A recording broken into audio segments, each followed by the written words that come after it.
Et ça me faisait mal, en fait. Je me souviens que je triais mes déchets. Et un jour, je les ai vus tous brûler dans une fosse commune de la ferme parce que c'était là qu'on évacuait nos poubelles.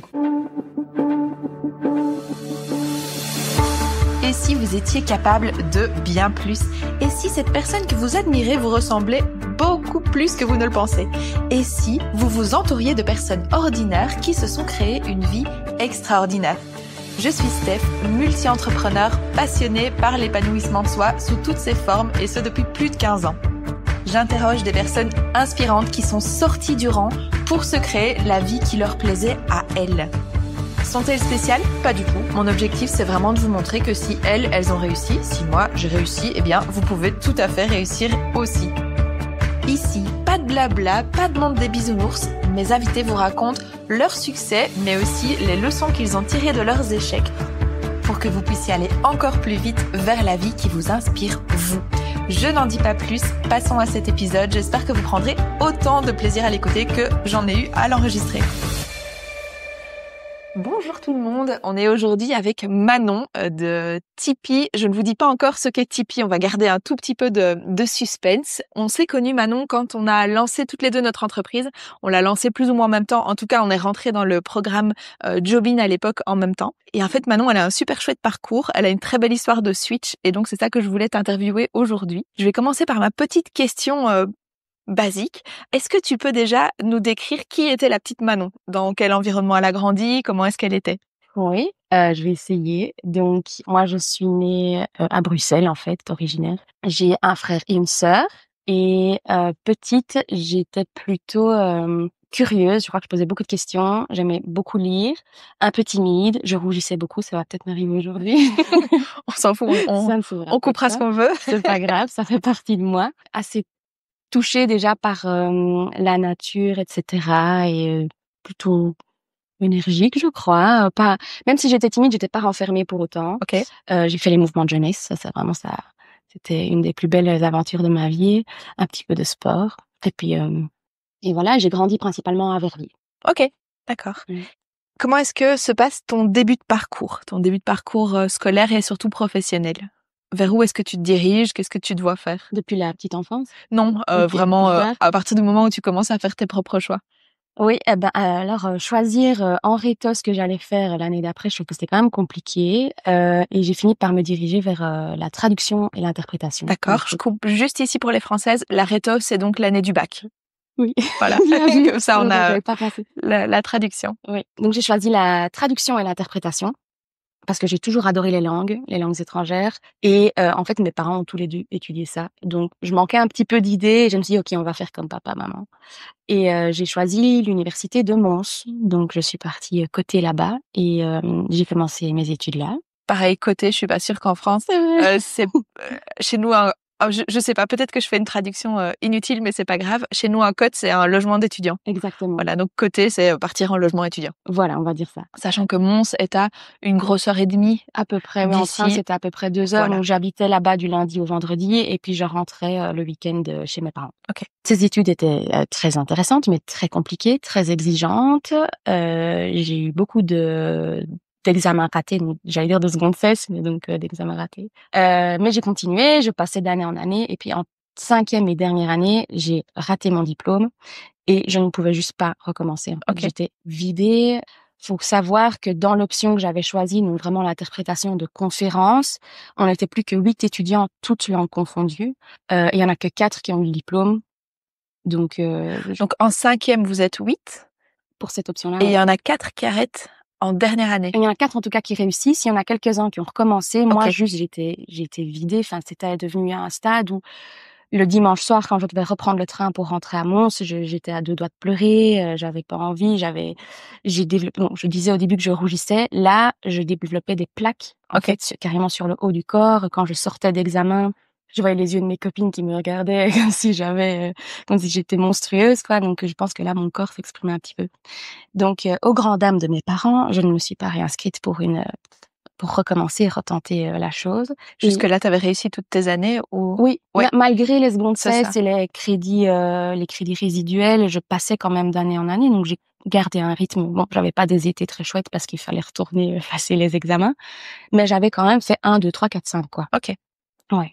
Et donc, j'ai décidé de partir en Australie avec un sac à dos, un billet d'avion aller simple et un visa tourisme-travail. Ok. Juste pour prendre le large et avoir une idée et faire une pause et trouver en fait ce qui m'animerait. Mm-hmm. Et en fait, j'ai eu pas mal d'expériences différentes en Australie. Autant j'avais fait un peu de backpacker, comme on dit là-bas, donc simplement voyager d'une auberge de jeunesse à l'autre. J'ai rencontré de la famille que j'avais là-bas, des cousins éloignés. Et j'ai été un peu fille au père. J'ai travaillé dans une ferme de moutons. Et ça, c'était un objectif que j'avais. Et je suis hyper contente d'avoir pu vivre cette expérience. Et j'ai réalisé, et j'ai vu de mes propres yeux, que l'écologie dans cet énorme pays, c'était vraiment pas une priorité, qui avait quand même beaucoup de retard. Et ça me faisait mal, en fait. Je me souviens que je triais mes déchets. Et un jour, je les ai vus tous brûler dans une fosse commune de la ferme parce que c'était là qu'on évacuait nos poubelles. Et voilà, ça plus les supermarchés où on emballe tout dans des sachets. Donc je me suis dit ok, l'écologie c'est ça qui m'anime un peu depuis l'enfance dans le fond. Et c'est là-dedans que je veux me diriger. Ok. Ouais. Voilà. Donc je suis rentrée en Belgique juste avant la rentrée académique. Oui. Et là je me suis inscrite en management environnemental en fait en cours du soir. En me disant, OK, ça se tourne vers l'environnement, ça dure que1 an d'études, je peux avoir ce diplôme et je trouverai l'idée et c'est ce qui s'est passé. Ça, c'est pas un diplôme universitaire, c'est un diplôme un petit peu à part. Comment ça fonctionne? C'est une bonne question, je sais plus exactement comment ça s'appelle. Parce que bon, HEC, c'est une haute école qui fait partie de l'université de Liège. Mais par exemple, il y avait des employés d'entreprise qui allaient là en plus pour avoir une certification. C'est ça. Le but, c'est de devenir éco-conseiller à la fin. Donc ça me permet quand même d'avoir au moins sur le CV la ligne diplômée en management environnemental. HEC Liège alors. HEC Liège. Mm-hmm. Donc ça, c'était réussi. Donc le switch que tu fais en Australie, est-ce que tu peux nous en dire un peu plus? Donc tu vois que clairement, on gère pas les déchets correctement, mais comment ça se passe dans ta tête à ce moment-là? Parce que tu te dis pas du jour au lendemain. Enfin, je suppose que c'est un processus oui. ou Ouais, en effet, oui, je pense que c'est quand même plein de petites graines qui se sont semées dans ma tête depuis plusieurs années. Par exemple, je sais pas, moi, j'avais entendu parler de la reine du zéro déchet, Bea Johnson, qui arrivait à garder l'équivalent d'une année de déchets dans un bocal. Donc ça, j'avais commencé à suivre un peu sur les réseaux. Quand j'étais en Australie, je me souviens d'avoir vu un magasin de vrac où j'avais été faire un tour. Bon, j'étais fille au père à ce moment-là, donc fallait pas vraiment faire des courses familiales, mais j'avais fait tout le tour. J'avais pris un petit granola, quelques biscuits en vrac et je me disais que ça me plaisait vraiment beaucoup. Au scout, parce que j'en parlais tantôt, mon Cali, c'est grandeur nature. Parce que j'étais un peu, depuis toujours, l'écolo de service. Autant quand j'étais la petite animée, du coup, c'est pour ça, c'est ça qui m'a valu mon Cali, que quand j'étais chef, quand je suis devenue chef, où on m'a appelée, à un moment donné, j'étais la chef écolo.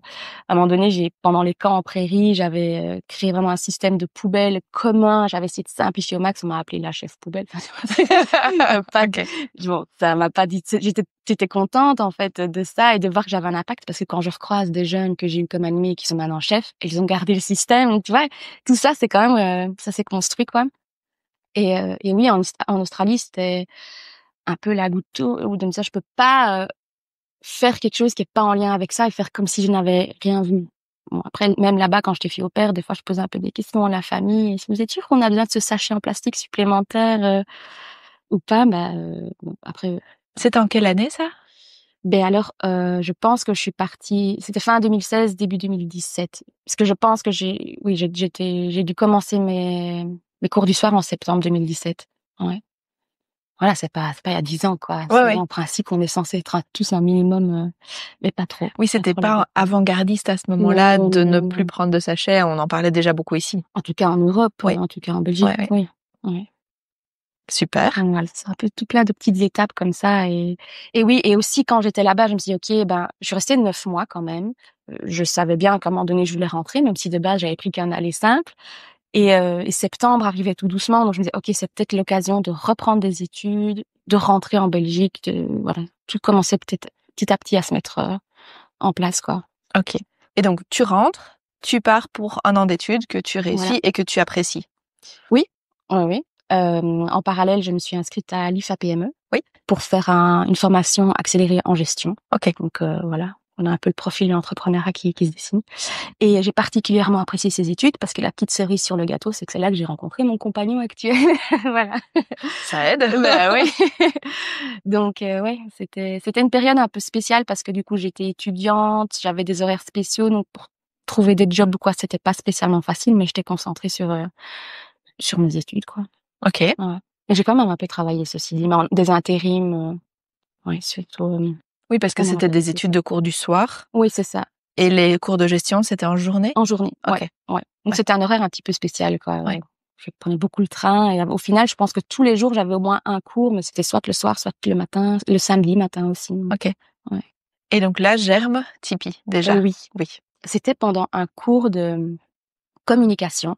Il fallait apprendre en tant qu'éco-conseiller, peut-être devoir faire un communiqué de presse ou une réunion avec des riverains parce qu'il y a un projet qui va se construire sur leur commune. Et il a fallu improviser. Et je sais plus exactement les consignes, mais je sais que, en gros, mon improvisation, ça a été de prouver par A plus B pourquoi j'allais ouvrir une boutique zéro déchet.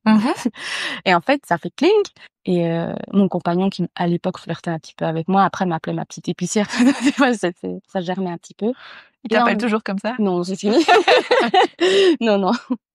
Et en parallèle, il était temps de trouver un sujet de travail de fin d'études. Et donc, je me suis dit que je pouvais faire un business plan, en fait, de ma future épicerie. Ouais. Donc tout était encore un peu plus en train de se préciser, quoi. Et là, on est à une époque où ça fleurit un peu, non? Oui, parce que c'était avant le confinement et compagnie, donc il y en avait quand même pas mal. D'ailleurs, je me souviens que j'avais été me promener avec Valentin, mon compagnon, à Liège. On a été à l'entrepôt. Oui. Liège, c'est là que j'ai acheté ma première gourde, que j'ai toujours, qui a plus de 8 ans maintenant. Oui, on en parlait beaucoup. Et dans ma région, avait ouvert l'épicerie. J'ai pas la date exacte, mais l'épicerie Demain à Spa, gérée par Catherine, qui est vraiment une pionnière dans la région, qui a un peu ouvert la voie, je crois. Oui, donc ça commençait un petit peu à fleurir, oui. Ok, super. Et donc, qu'est-ce qui se passe entre ton travail de fin d'études, qui est donc ton business plan, Exact. en tout cas la première version, je sais pas si, Oui, évidemment, et l'ouverture de Tipeee plusieurs années plus tard? ouais, il a fallu le temps. Ouais. Encore, ouais, il a fallu attendre que les astres s'alignent. Qu'est-ce qui s'est passé? Il s'est passé que donc on a emménagé ensemble avec mon compagnon, on louait, et puis il y a eu le confinement. Entre-temps, oui, ce qui s'est passé, c'est que j'ai été conseillée au Forum et je me suis dit qu'il était peut-être prudent d'avoir un peu d'expérience professionnelle quand même avant de me lancer dans l'entrepreneuriat, de mettre de l'argent de côté. Et c'est ce que j'ai fait. Donc j'ai trouvé plusieurs missions en intérim qui se sont plus ou moins prolongées, dont une pendant le confinement. Donc là, j'ai découvert les joies du télétravail pendant le confinement, alors que tout le monde profitait du beau temps, il fallait bosser. Mais c'était une chouette entreprise et c'était une belle expérience. Et tu faisais quoi là? Oh, j'étais assistante commerciale. Ok. Du travail admin backup où je pouvais utiliser l'anglais et l'espagnol. Il y avait les commerciaux et nous, on était derrière, on gérait les dossiers, etc. C'est ça. Ouais. Il y a eu le confinement et on a entendu parler d'une maison à vendre dans le centre de Theux, là où j'habite. Et on a été visiter sans trop s'attendre. On savait pas trop quoi. Là, l'affiche était toute délavée. C'était pas via une agence, etc. Et en fait, elle était extrêmement bien située. Il y avait un potentiel vraiment fou et on pouvait acheter tout le bâtiment, avoir mon commerce au rez-de-chaussée et habiter en haut. Et donc, on s'est dit, OK, c'est ça qu'il faut. Il fallait ça. Même s'il y a eu un jobbing quand même, je m'emmène un petit peu dans l'ordre chronologique, mais il y a quand même eu toutes les préparations en amont. On va peut-être expliquer ce qu'est jobbing. Oui. Jobbing, donc c'est une couveuse, enfin c'est pas que ça, mais Ouais. c'est une structure ici en Belgique en tout cas qui permet à des personnes qui veulent entreprendre de se lancer en rentrant en couveuse, c'est-à-dire en facturant et en utilisant en fait la structure juridique de jobbing avant de devoir se lancer comme indépendant. C'est ça. Donc il faut être au chômage pour pouvoir rentrer dedans, en tout cas dans la couveuse. On garde ses droits au chômage. Je crois qu'en France, il y a des systèmes comme ça aussi. C'est possible. On garde les droits au chômage pendant le temps de la couveuse et donc du test de l'idée. Oui. Voilà. Moi, j'ai pas eu le droit à la couveuse, mais j'ai quand même eu l'accompagnement. Donc, tu fais bien de remettre les cas. Oui, c'est vrai. Dans la chronologie, donc, j'ai eu ces missions intérim. On a habité ensemble. Il y a eu le confinement. Je me suis inscrite auprès de chez Jobin pour avoir une conseillère qui m'aidait un peu à structurer mon travail. Et donc, pour ça, j'ai dû me mettre au chômage. Il y a eu les formations en ligne, c'est là qu'on s'est rencontrés, du coup, pendant le confinement. Et puis, c'est là alors qu'est arrivée cette maison un peu providentielle. Je pense comme ça, c'est peut-être un peu plus propre, plus organisé, qu'on a acheté, du coup, en janvier. On a acheté la maison en janvier 2021, quand même. Ah oui. Et on a commencé les travaux. Voilà. Et puis, il y a eu le fameux mois de juillet 2021 où toute la région a été ravagée par les inondations, en fait. Nous, on s'estime chanceux parce qu'on n'était que en travaux. Ouais. On n'habitait pas sur place. On n'a pas vécu cette nuit coincée chez nous parce que l'eau bloquait tous les accès. On n'a que perdu des plaques de gyproc et des choses comme ça. Ouais. Au contraire de nos voisins, dans la rue, il y a quand même des commerces, ils ont perdu leur matériel, leur stock de fonds de commerce, puis tous leurs souvenirs aussi. Donc ça a quand même été un peu fou. Mais je pense qu'on était toujours pendant les ateliers, non? Je pense qu'on était. Je ne sais plus. Je sais pas. Je sais plus quand on a terminé Je sais plus. Quand on a terminé Jobin, je sais plus. Oui. Attends, moi je me lance officiellement le 1er août 2021. Et donc ça faisait 6 mois que j'étais en couveuse. Ah oui. Donc moi j'étais en couveuse à partir de février 2021. Et pendant la couveuse, il y avait les accompagnements. Donc oui, on était dans cette période-là. C'est ça, oui. Ouais, parce que je me rappelais pas juste si j'avais eu cette espèce de réconfort de se retrouver en fait ensemble. Oui, parce que du coup donc nos travaux au rez-de-chaussée, donc ça impliquait vraiment toute la partie de mon futur commerce, ont été complètement à l'arrêt parce qu'il fallait attendre que les experts et contre-experts et assureurs viennent sur place pour constater l'ampleur des dégâts. Une fois que ça s'était fait, il a fallu tout mettre à nu, attendre vraiment longtemps que ça sèche. La chance dans la malchance, c'est qu'on avait le chantier à l'étage et qu'en fait, on s'est vraiment motivé en se concentrant à fond sur les chantiers, les travaux de notre future maison, en fait. Et ça m'a permis aussi de rebondir. Je me souviens qu'à cette époque-là, je me disais, j'ai besoin d'un objectif auquel me rattacher parce que j'étais là, sans emploi, mon projet à l'arrêt, on habitait chez nos parents en plus parce qu'on avait rendu l'appart avec le prêt de la maison, on pouvait pas. Et j'avais vraiment besoin de me raccrocher à cet objectif. Donc, vous étiez reséparés pour habiter chacun chez vos parents? On habitait ensemble chez nos parents, en alternance, un peu chez mes beaux-parents, un peu chez mes parents. Donc vous n'habitiez nulle part en fait. T'arrives pas à te poser, ouais. Exactement, ouais. C'est vrai. Il y avait ça, donc on s'est concentré à fond le week-end uniquement parce que mon compagnon il travaille en semaine. Donc moi du lundi au vendredi j'étais sur mon PC en train de préparer mon futur projet, participer aux formations en ligne, et du samedi au dimanche on enfilait notre tenue de travail et on allait foutre du gyproc et du placo pour les Français. Et construire notre futur chez nous, quoi. Ok. Et donc tout l'étage vous deviez le refaire aussi? Oui, ça c'était pour nous parce qu'on voulait le rénover et le remettre à notre goût. C'est pas parce que ça a été touché par l'eau. Il y a eu que 1,20 m d'eau au rez-de-chaussée. Voilà. À partir le premier étage était sauf. D'accord. Ouais. Et donc pour Tipeee, comment est-ce que ça se passe alors? Quand est-ce que tu ouvres? Qu'est-ce qui se passe? Alors, il faut savoir qu'à cette époque-là, j'avais pour objectif d'ouvrir 2 mois plus tard. On était très en retard sur les travaux. Avec le recul, je me rends compte que c'était beaucoup trop ambitieux comme objectif. Mais en fait, tout a été reporté et j'ai fini par ouvrir 1 an après ces futures inondations, ces fameuses inondations. Donc, voilà, j'ai continué le travail quotidien de réfléchir à l'agencement du magasin.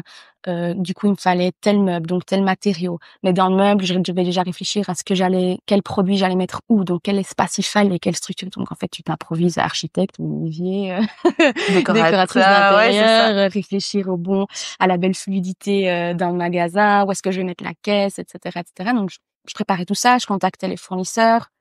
Je réfléchissais à mon premier stock, tout ce qui était réseaux sociaux aussi. Et les fournisseurs, tu les trouves comment à ce stade-là?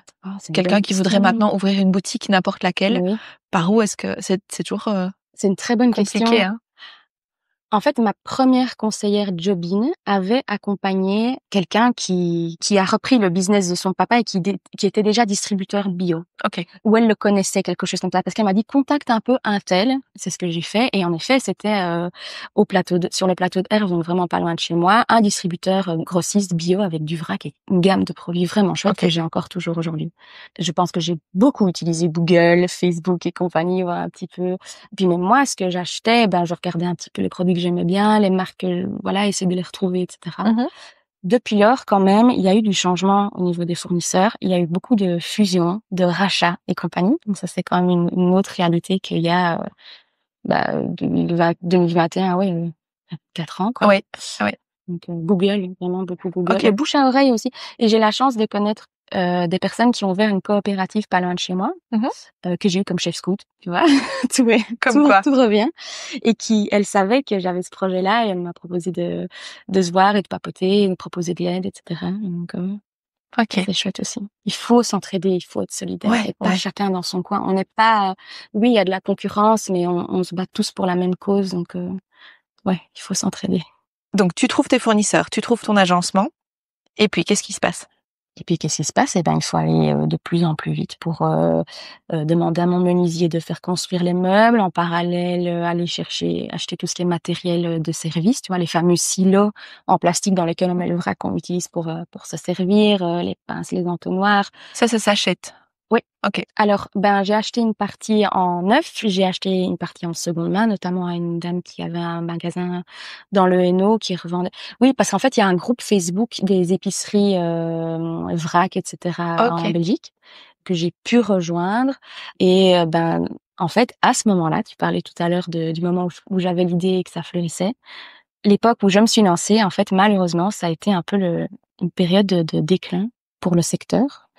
Je crois que c'est pas un secret. Tout le secteur bio, oui. C'est pas facile. Et d'ailleurs, plusieurs fois, je me suis demandé qu'est-ce que je suis en train de faire. Je veux ouvrir alors que tout le monde ferme, c'est qu'il y a quelque chose. Bon, alors évidemment, il y en a qui ont vécu l'emballement en fait pendant le confinement, où tout le monde tout à coup voulait vraiment faire attention à ce qu'il mangeait, apprendre à faire son pain, aller chez le maraîcher, etc. Faire ses cosmétiques parce que on s'ennuyait. Oui, c'est ça, on n'avait rien d'autre à faire, en fait. Et puis, je pense que du coup, ça a dû être, à vivre, j'imagine, ça a dû être beau à vivre, de voir ce boom comme ça. Et puis, il y a eu la rechute, en fait, après le déconfinement, où tout à coup, on avait de nouveau plus le temps, on devait retourner au supermarché, et aller vite. Il y a eu ça, et puis il y a eu les inondations pour ceux qui ont été impactés, donc, je pense que ça a dû être très dur. Et donc oui, donc tout ça pour dire que certaines boutiques malheureusement fermaient et les gens revendaient leur matériel. Donc la moitié de mes silos, ce sont des silos en seconde main en fait que j'ai rachetés à prix tout à fait raisonnable. J'ai actuellement un frigo par exemple que j'ai racheté à une collègue qui a fermé il y a quelques mois dans la commune d'à côté. Ouais. Donc il y a eu ça, il y a eu le meuble, et puis il y a eu aussi tout ce qui était matériel de caisse par exemple aussi, me familiariser avec tout ça. Et puis j'avais mon rétro-planning, ok, je veux ouvrir à telle date. Symboliquement, j'avais envie du 1er septembre. Au début, j'ai même pensé le jour des inondations, un an plus tard, puis je me suis dit que c'était peut-être un peu morbide. Il y avait en effet des commémorations prévues et tout, donc ça aurait été de mauvais goût. Donc 1er septembre, un peu la rentrée, tout ça, j'aimais bien cette idée-là. Donc j'avais mon rétro-planning, et voilà, il a fallu... une fois que le châssis de la vitrine était prêt, mettre un grand poster à bientôt ici, Tipeee, rendez-vous sur Facebook, et puis passer les commandes à temps, non alimentaires et puis alimentaires, mettre tout en place. Ouais, les étiquettes. Tout, je me vois encore le soir dans le divan à je sais pas quelle heure en train de couper toutes les étiquettes pour que tout soit propre et tout. Annoncer sur les réseaux, et puis j'ai fait une pré-ouverture en fait le 31 août. Où j'avais invité les amis, la famille, tout ça. Où le but, c'était un peu de me challenger, de m'exercer à la caisse, à la vente, à pouvoir tous. C'était un test grandeur nature. Et puis le 1er, c'était ouvert. Et donc 1er 2022. Oui. Donc ça fait 2 bonnes années. J'ai regardé à 2,4 ans. 2,4 ans. Voilà, il y a 2,4 ans. Ouais. Oui, c'est ça. 1er septembre. Ouais. Et est-ce que tu peux nous raconter ces 2,4 ans? Ah oui, oufti, ouais. Oufti, ça c'est très, c'est très régional aussi. Oh là là. Ah, je me souviens de la fin de cette préouverture où j'avais des copains. En fait, du coup, moi, j'étais en bas, je m'occupais de mes clients, famille, proches et tout, qui jouaient le jeu et qui faisaient des vrais achats, hein, dans le fond. Donc, et Valentin recevait après ceux qui voulaient rester boire un verre et tout. Et je me réjouissais trop d'aller boire un verre avec eux, mais j'ai pas pu parce qu'en fait, il m'a fallu tellement de temps après pour me battre avec la clôture de caisse. Il y avait une petite manip que j'avais pas captée. Et puis ranger, nettoyer tout, je suis montée. Il en restait plus que 2, 3 qui me parlent, on va y aller. Oui, je comprends, il est tard, tout. Ça, je me souviens. Et puis, je m'étais réservé la matinée du lendemain pour en cas de couac. Ok. J'ai décidé de garder la matinée fermée en cas de couac pour vraiment tout remettre en place. Et puis, le moment où j'ai ouvert la porte pour de vrai, le 1er septembre, je me souviens que j'étais dans mes petits souliers quand même. Et j'ai eu du monde, en fait. Donc Ok. ça, c'était chouette. Le bouche à oreille avait quand même fonctionné. Les premiers jours étaient vraiment très, très bons. Et puis après, bouf, les chiffres se sont totalement tassés, ce qui était normal, c'était Oui, prévisible. On bien m'avait bien sûr. prévenu qu'il allait y avoir un engouement et ce qui est normal. Et en fait, très vite, il y avait les fêtes de fin d'année. Je venais d'ouvrir, j'ai dû passer ma commande de Noël et Saint-Nicolas, tu vois? Ok. Parce que ça se fait des mois à l'avance. Ah oui, et donc tu devais Ouais, prévoir les tes quantités quantités de vente. de C'est spéculoos impossible. Saint-Nicolas, de guimauve et de est-ce que je vais mettre des produits spéciaux pour les fêtes. Donc il y avait ils appellent ça des fritures, donc c'est des formes de chocolat en forme de petit sapin de Noël, Père Noël et tout. Ok. Big challenge, quoi. Donc j'ai fait ça. Il y a eu les premières fêtes. J'ai pas un souvenir très Attends, précis. tu dois commander 2 ou Ouais, 3 mois à ouais. l'avance. Et si tu as besoin d'un réassort, il y a pas? Ça dépend. Ça dépend des marques. À cette époque-là, comme j'étais avec ce grossiste sympa pas très loin, je pense que si j'avais eu besoin, j'aurais pu recommander Ok. assez facilement, quitte à ce que j'aille même moi-même en voiture vite rechercher, tu vois? Plutôt que de faire venir un camion avec une palette ou quoi. Je pense que niveau quantité, je m'étais pas trop mal débrouillée. Je sais que j'ai dû tomber à court très vite de certaines choses, mais bon, voilà, et d'autres qui ont un peu débordé, mais Ok. fait des promos alors pour Oui, essayer oui. d'écouler. Donc ça, c'était un beau gros événement. Puis oui, après, qu'est-ce qui s'est passé? Tipeee, petit à petit, grandit dans le sens où j'étoffe un peu la gamme. J'ai un petit carnet dans lequel je note les demandes de clients. Et si je me rends compte qu'on me demande 6 fois du son d'avoine, par exemple, je commande du son d'avoine. Par contre, ce qui est Ok. frustrant, c'est que j'ai depuis du son d'avoine et que je n'en vends pas. Personne, non. Oui, Mais c'est non, ça. c'est ça. C'est l'histoire de la tarte au concombre, non? Tu Oui, connais? oui, Ouais. oui. Ouais, je connais exactement. Ouais. Donc jouer un peu avec ça. À jouer un petit peu avec l'espace aussi, pour rajouter tous ces produits petit à petit. Il y a des fois où je vois pas du tout où je pourrais rajouter une gamme de cosmétiques et puis pendant la nuit, lumière, je vais bouger ça, ça, ça, ça, ça et puis OK, c'est bon, je peux passer commande, je sais que je et voilà, donc je sais que j'ai un frigo par exemple, ça c'est quelque chose que j'avais un peu en tête mais je savais pas trop quoi mettre dedans. Oui, parce que c'est une autre gestion, évidemment, le frais. Exact, tout à fait et puis, là où je suis située, dans le centre de Theux, il y a une super fromagerie, il y a une boucherie, il y a un maraîcher, une autre petite épicerie fine pas loin, donc je voyais pas trop est-ce que je dois vraiment rajouter des fromages, des yaourts, et cetera. Et en fait, c'est en discutant avec un commercial, grossiste, qu'on s'est dit qu'on pouvait peut-être intégrer une gamme végétarienne. Mhm. Donc depuis quelques mois, j'ai du tofu, des burgers de légumes et j'ai rajouté du kéfir, du kombucha. En petit stock, ici, c'est toujours le début, donc je teste un peu le roulement et puis bon, ce sont des dates limites de consommation, donc ça veut dire qu'une fois que la date est dépassée, on peut plus vendre. Donc c'est encore un autre exercice, quoi. Donc voilà, ça c'est un exemple de la gamme qui s'étoffe. J'ai mis en place, des ateliers, par exemple, aussi. Ok. Voilà, donc Comme quoi? alors là, le tout premier, c'était apprendre à faire ses produits ménagers soi-même. Mhm. Voilà, donc à poudre la vaisselle, par exemple, ou sa lessive maison et puis un petit peu des ateliers sur les cosmétiques, le profilage alimentaire, j'ai fait aussi, par exemple. C'est quoi le profilage alimentaire? Alors, bonne question.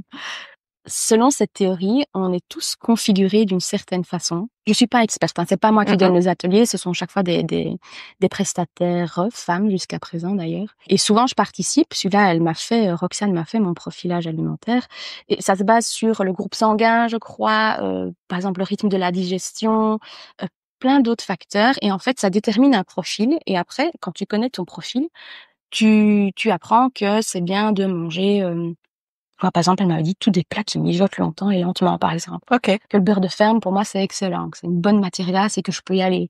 Que le cru, il faut éviter, par exemple. Tu vois, des choses comme ça. Et en fait, ça te permet d'avoir une alimentation qui correspond vraiment à ton métabolisme. Ok. C'est super Et intéressant. tu l'as appliqué? Oui, non. Non, ouais, c'est ça. Oui, non. J'ai pris des notes et tout et oui, bah oui, je mange du bon beurre et je prends plaisir, en effet, quand je fais des petits plats. J'aime pas manger vite de toute façon, mais tout mettre en place, non. Je suis pas On bonne. fait jamais ça, mais Non, jamais. ça me rassure. Voilà. Le futur de Tipeee, qu'est-ce qu'on peut te souhaiter? Oh là là, c'est marrant. En fait, actuellement, je me fais accompagner et j'ai un rendez-vous cet après-midi par une entreprise qui va m'aider à développer, Tipeee au sens large, mais on est en train de voir différentes stratégies pour essayer d'attirer plus de monde, de diversifier mes produits, mes services, et cetera. Donc là, ça se bouscule dans ma tête, j'ai plein d'idées. Et bon, booster les ventes, clairement, le but c'est de vendre. Donc, Bien sûr. moi, mon but c'est, une fois que j'aurai ce bagage supplémentaire en plus, je me donne, je disais 3, mais je pense que maintenant je vais dire 4 à 5 ans pour que Tipeee soit rentable déjà, pour que je puisse en vivre et que ce soit confortable. C'est Ça, ça. j'aimerais vraiment beaucoup. Donc, là, aujourd'hui, est-ce que Tipeee est rentable? Limite. Limite, ouais, c'est ça. Limite. Ouais. Franchement. Donc toi, tu ne peux pas en vivre? Non. Oui. Je me paye parce qu'à un moment donné, je me suis dit, OK, si je commence pas à me verser ne fût-ce que 100 € sur mon compte perso, je vais déprimer. Oui. Donc, je commence quoi qu'il arrive et j'augmente petit à petit ce montant. C'est pas un salaire, on peut pas appeler ça un salaire, mais je vis au crochet de Valentin, mon compagnon, de son salaire et de mes économies. Ça, c'est clair. Au niveau de la fréquentation du magasin et de la clientèle, je suis franchement satisfaite. Je vois les gens qui reviennent et je pense qu'ils sont quand même contents et bien accueillis. Ils aiment le service, les produits, puis c'est chouette comme ambiance. On peut papoter et j'essaie de faire de Tipeee un endroit vraiment agréable. Mais il faudrait que je vende plus encore. Donc je compte, voilà, je m'étais dit 3 ans parce que c'est un peu ce qu'on disait il y a quelques années. Maintenant, on parle quand même de 5 ans minimum pour qu'un business soit ça dépend. rentable ou pas. Ça dépend du business aussi. Oui. Ça dépend de tes investissements de base. De plein de choses. C'est sûr, ouais. Oui, c'est pas une science exacte. Et puis bon, on parlait de business plan, plan financier début. Enfin, j'ai jamais vraiment tout comparé chiffre pour chiffre, mais t'as pas de boule de cristal quand tu fais ce papier-là, donc. Je dis toujours, le plan financier, il faut le faire, mais le premier jour, t'es déjà plus dedans, de toute façon. Ben non, enfin, estimer le nombre de visiteurs par jour, ça dépend de la météo, mais ça, c'est un truc de fou. Oui. Ah oui, samedi, bon, c'était le premier du mois. Et le samedi, en général, c'est une bonne journée. Du monde le matin, puis l'après-midi. Il faisait autre chose. Ah bah, tout le monde a été Ah bah oui, je crois. Ouais. C'est enfin ensoleillé et ouais. Ah oui, c'est fou. Donc c'est ça, j'aimerais bien, c'est ça. Ce qu'on peut me souhaiter, c'est un Tipeee rentable d'ici 5 ans, que ce soit agréable et voilà, que je puisse continuer à développer, j'ai des idées, donc continuer à les mettre en place et que les gens continuent à venir avec plaisir dans la boutique, quoi. Et les ateliers, c'est une piste. Alors, comment est-ce que ça fonctionne? Les ateliers, j'ai une relation un petit peu amour-haine avec ça parce que j'ai à la fois des gens en boutique qui viennent et qui me disent: «Ah, c'est génial, j'ai vu que vous faisiez un atelier, c'est super», mais moi je suis pas dispo. Donc j'ai des gens qui me disent: «Chouette, c'est bien que vous le fassiez». Et puis dans les faits, quand on lance avec des expertes, je les appelle comme ça, des ateliers à thème, après qu'on lance l'événement sur les réseaux, l'organisation, les inscriptions ne suivent pas toujours en fait. OK. Donc c'est parfois décevant de s'investir là-dedans pour un résultat parfois qui n'est pas là. Mais ici, avec l'accompagnement, je suis en train de réfléchir à une autre façon de les configurer peut-être. Une autre mise en forme, j'en dis pas trop. D'accord. Mais les amener... Suivez Tipeee, vous verrez. Peut-être une autre, j'ai envie de dire emballage, une autre présentation, une autre façon de les programmer, une autre façon de les mettre en avant aussi. L'accompagnement, les personnes qui m'accompagnent sont très forte en réseaux sociaux, promotion, tout ce qui est sponsorisé aussi, que j'ai encore jamais utilisé. Ah oui, tu fonctionnes à 100% sur l'organique aussi. Exactement, voilà. C'est un mot que j'ai appris il y a pas longtemps. Oui. Donc l'organique, peut-être, c'est le fait de ne pas faire de publicité payante. Exactement. Et visiblement à tort, je pense que... Mais du coup, c'est bien peut-être que quelqu'un me dise comment bien l'utiliser. Oui. Et avec une stratégie, un truc un peu cadré, quoi. Après, moi, je fais pas encore de pub payante non plus. Ce que tu as en organique, c'est du vrai et tu ne dépends de rien d'autre. Et en même Donc, pour moi, il faut déjà pouvoir fonctionner en organique. Et la pub vient te permettre un plus. Oui. Tu vois? Okay. Parce qu'il y a des business qui vont ne fonctionner que sur la pub. Le problème, alors c'est super, parce que c'est rapide, voilà. Le problème, c'est que dès que t'as plus la possibilité de faire de la pub parce que, je sais pas moi, ton compte a été piraté, parce que ta pub fonctionne plus, parce que les coûts d'acquisition ont explosé, bah tu dépends de ce canal-là. Tu vois? Et donc, enfin, moi, ma vision dans des business comme nous qui doivent pouvoir vivre et survivre, c'est que l'organique est plus intéressant que la pub et que la pub peut venir en plus Okay. ou pour démarrer des choses, etc. Mais que dépendre de la pub, mais ça, ce n'est que mon avis et ça dépend du business, mais dépendre à 100% de la pub, c'est dangereux. Ok. Ah bah écoute, ça m'a Parce que t'arrêtes la pub et puis quoi, il se passe plus rien, quoi. Par contre, si la pub te ramène des gens qui, alors, ils vont te coûter évidemment la première fois qu'ils rentrent dans la boutique, mais que finalement ces gens-là sont fidélisés, là, t'as tout gagné. Oui. Parce qu'ils reviennent pas à cause de la pub, ils reviennent par ton service, tes produits. Tu vois? C'est vrai que même si je ne fais que de l'organique, j'ai quand même de temps en temps des gens qui me disent « Ah, j'ai vu sur Facebook que » ou « Ah, j'ai été voir votre compte et c'est chouette, on voit que c'est actif et tout. » Alors que moi, des fois, je me dis « Oh, j'ai plus publié depuis une semaine, au secours. » Et je me mets la pression de dire « Ah, j'ai plus fait de vidéos sur Insta, il faut vraiment que je le fasse, il faut que je me montre et tout. » Puis après, j'ai ces gens-là qui me disent « Ok, bah non, si c'est bien. » Ok, ça rassure un peu. Mais en même temps, je me dis qu'en testant cette piste-là, je peux peut-être aller chercher encore plus. Bien sûr, oui, bien sûr, oui. C'est un levier, c'est clairement un levier.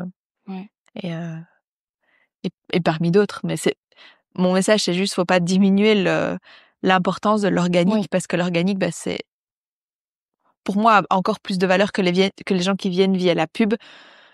Et en même temps, je suis en train de donner un avis et ça dépend vraiment du business. Donc, je retire une partie de ce que j'ai dit, en tout cas, le côté tranché de ce que j'ai dit. Mais j'ai toujours l'impression que l'organique t'appartient plus que le sponsorisé. Oui, c'est ça. C'est ça. Ouais. C'est les gens que t'attirent par ce que tu fais, par ce que tu produis, par ce que tu publies. Et mais voilà, on n'est pas là pour pour débattre sur les réseaux, c'est très chouette. Voilà. Pardon. De débattre sur les réseaux. De débattre sur les réseaux, oui, on pourrait en débattre pendant longtemps. Ouais. À refaire. Qu'est-ce que tu gardes, qu'est-ce que tu changes? Je pense, j'ai pas vraiment de regrets en fait. Je pense, bon, j'ai pris mon temps. Comme je disais depuis le début, il a fallu attendre un petit peu que tout. Mais je pense que c'était une bonne chose. Il avait peut-être mieux pas précipiter. Si j'avais ouvert dans les temps, j'aurais peut-être été inondée, j'aurais peut-être perdu mon premier stock et tout. J'ai l'expression être vraiment bien entourée qui est bien en tête. Ça, je pense que c'est méga important. J'ai la chance d'être soutenue par ma famille, par mon compagnon, par les commerçants aussi. Je fais partie de l'association des commerçants à Theux et on bosse bien. On est un petit groupe à être bien investi et ça c'est vraiment chouette. Qu'est-ce que je pourrais refaire? Peut-être d'autres choix pour le matériel informatique. D'accord. Ma caisse m'a plantée en octobre. Ok. Juste après mes congés en fait. Donc je reviens et je vais allumer ma caisse qui ne s'est jamais rallumée.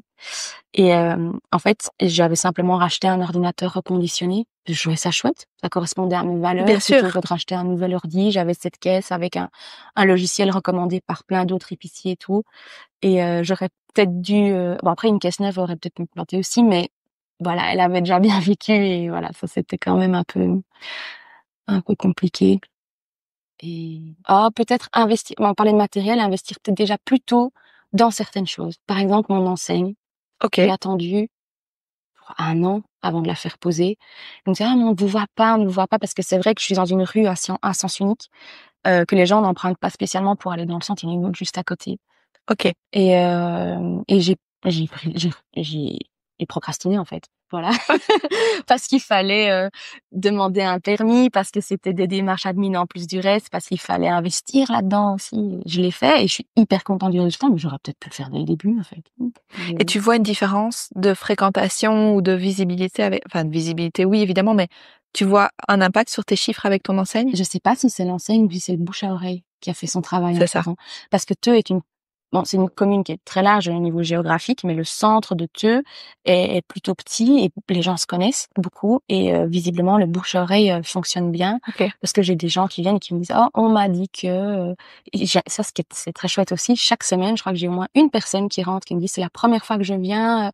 Donc je dis c'est trop bien, il y a encore toute cette personne là qui pourrait devenir des clients réguliers quoi. Ouais, clairement. Donc Oui, l'enseigne joue, c'est joli. Le soir, ça donne bien dans la rue parce qu'il vient se mêler avec les autres. Mais je saurais pas dire si j'ai pas vu un shift du jour au lendemain. Mais ça aurait peut-être aidé et peut-être que mon démarrage aurait été encore meilleur si j'avais une enseigne qui rajoute un peu de sérieux aussi, je trouve. Oui, à la devanture d'un magasin, ça rajoute quand même un plus. Oui, clairement. Ma dernière question, s'il y avait une leçon que tu as retenue de toute cette aventure, qui évidemment n'est pas du tout terminée, c'est vrai que quand je dis ça, on dirait que l'aventure est terminée, mais pas du tout. Si tu avais une leçon à partager comme ça maintenant. C'est bien d'oser se lancer, je pense qu'il faut le faire. En étant, comme je disais, bien entouré, en ayant des gens pour ramener les pieds sur terre, et en étant... Faut pas rêver. Je sais pas, rêver, j'allais dire, faut pas rêver trop grand. Et en même temps, dans l'accompagnement que j'ai maintenant, on me lance des idées sur la table. Ouais, ce serait trop bien un jour. S'écouter aussi, je crois, se faire confiance à son instinct. Les conseils qu'on va recevoir à gauche, de gauche à droite de tout le monde, ça c'est... Faut faire le tri, c'est parfois fatigant. Parfois des gens qui croient que c'est totalement ok de me dire comment j'ai une revente plutôt que alors qu'ils n'ont rien à voir avec le secteur. Voilà. C'est un peu comme avec la maternité. Ah, il paraît. Ouais, c'est pareil. Ouais, du coup, tout le monde devient expert dans l'éducation de ton enfant. Ouais. Mais en fait, non. Les tu devrais, moi, ça me hérisse un petit peu. Après, c'est bien, mais quand j'ai besoin d'aide ou de conseils, franchement, j'y vais. Oui. Je demande de l'aide. Je pense que j'ai pas la science infuse, mais du coup, j'essaie de m'écouter et quand je doute, je demande conseil à mes proches qui me disent, c'est plutôt à ça ou à ça. Donc, bien entouré, s'écouter, se faire confiance et garder les pieds sur terre, quoi. C'est une belle aventure, mais c'est difficile. Et oui, c'est les montagnes russes de l'entrepreneuriat. Il y a des jours où j'adore, et je suis hyper motivée et je coche plein de cases sur ma to-do et je vends bien. Et il y a des jours où ça peut être le lendemain, je me dis, qu'est-ce que je fais? C'est dur, je vais pas y arriver. Et puis... Mais voilà, je crois que c'est comme dans n'importe quel métier aussi, hein, ceci dit. Mais... Oui, l'entrepreneuriat est quand même sympa en termes de montagnes russes. Enfin, oui, voilà. Et je me suis déjà posé la question de qu'est-ce qui se passerait si si l'échéance des 4-5 ans arrive et c'est pas rentable, je dois retourner dans le salariat. Bon, des fois je m'aventure un peu derrière cette porte puis je la referme en disant est-ce que j'ai déjà pesé le pour et le contre, qu'est-ce qui se passait si je retournais, mais j'espère pas en arriver là en tout cas. D'accord. Ma toute dernière question, j'aime bien de la poser à la fin pour être sûre de n'avoir rien oublié, est-ce qu'il y a un sujet qu'on n'a pas abordé ou une question que j'ai pas posée, mais que tu aurais quand même voulu aborder? Peut-être parler un petit peu de ce que je vends chez Tipeee, mais je sais pas si c'est l'objet du... Parce que boutique zéro déchet, je trouve que ça m'énerve, il y a pas de mots. Ok. C'est pas comme pharmacie, boucherie, où tu sais ce que tu vas Oui, acheter. tu sais. Ouais. Moi, je dis boutique zéro déchet, ça pourrait être vraquerie, mais c'est pas que du vrac et c'est un mot qui n'existait pas de toute façon. Mais donc, l'idée, c'est que dans ma boutique, on trouve des produits autant alimentaires que non alimentaires qui permettent d'avoir une consommation plus éco-responsable. Très concrètement, on va avoir des produits alimentaires en vrac, des pâtes, du riz, du chocolat, des biscuits, plein de bonnes petites choses, des épices. Et les gens viennent idéalement avec leur contenant vide. On les pèse et ils se servent exactement de la quantité qu'ils veulent, des produits qu'ils veulent. Donc ça, c'est pour l'alimentaire. Je développe aussi, et ça fait partie des petites progressions, la gamme des petits produits artisanaux. Donc, par exemple, du miel, mais qui est pas en vrac, mais c'est du miel local. Je connais l'apiculteur, je sais qu'il fait hyper attention à ses abeilles, pas de pesticides, etc. Ou des beurres de cacahuètes qui viennent de Tinster, par exemple, juste à côté. Et alors, dans tout ce qui est non alimentaire, on a par exemple les produits d'entretien en vrac, donc on peut venir avec son bidon lessive vide et plutôt que de le jeter à la poubelle, de racheter un bidon plein, on vient avec son bidon vide et on le remplit. Et puis tout ce qui est cosmétique aussi, donc des savons solides, artisanaux avec des produits naturels et bons pour la santé et pour l'environnement. Et puis des accessoires, des gourdes par exemple, des brosses à dents en bambou, des emballages pour ces tartines en tissu par exemple plutôt que de l'aluminium quoi. Et puis des idées cadeaux, ça je développe vraiment pas mal. Un coin avec plein de petites idées cadeaux, soit des créations artisanales ou des objets Des créations artisanales dans le zéro déchet ou pas forcément? Par exemple, les bougies. Oui. J'ai une dame qui fabrique des bougies en béton, qu'elle fabrique ça elle-même, parfois avec l'aide de ses enfants d'ailleurs, en cire de soja ou cire d'abeille quand il y en a trop chez son voisin l'apiculteur. Ah oui, d'accord. Voilà. Mais ça vient quand même dans une boîte en carton. Donc, il y a quand même un emballage, un déchet. Donc, mais ça coche. En fait, donc j'ai différents idéaux et j'essaie de cocher un maximum de cases. Mm-hmm. Donc, avoir ce cadeau artisanal et avec des matériaux réfléchis. Certes, il y a un emballage, mais c'est du carton et voilà. Oui. Bon, la perfection n'existe pas. Malheureusement, non. Moi, de toute façon, le vrac, tu l'achètes dans des déchets. Mais oui, t'as des bien évidemment. sûr. Oui, bien sûr. Et même dans ma consommation. Ça les diminue, mais ça ne les supprime pas. Non. Et oui, et ça aussi, c'est pour ça aussi que la notion, alors j'aime beaucoup le livre de Bea Johnson et toute la philosophie autour. J'ai un peu mis de côté, moi. Par contre, je n'ai qu'un seul pot de déchets, c'est faux.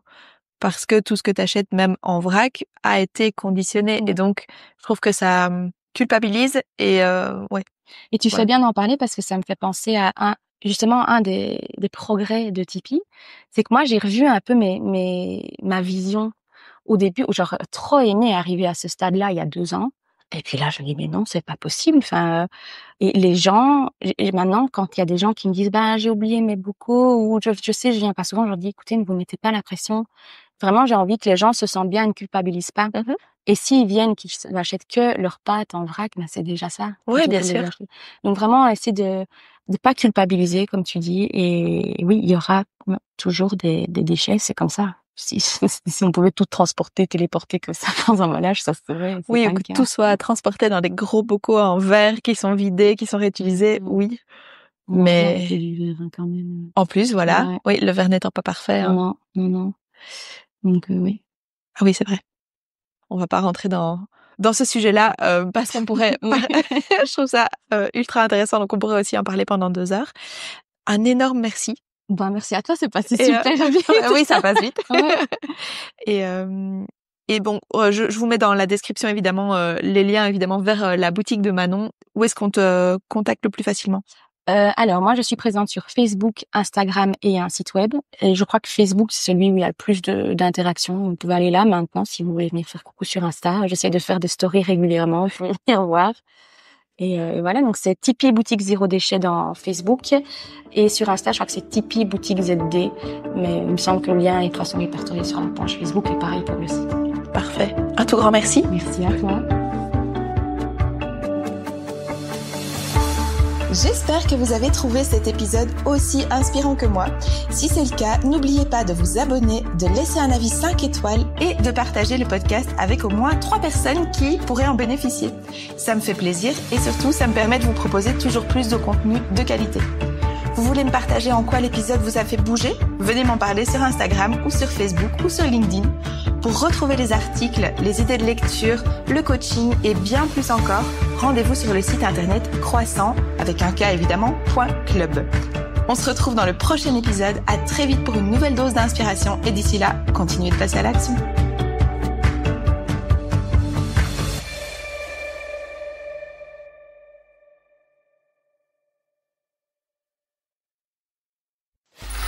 Free audio post-production by alphonic.com.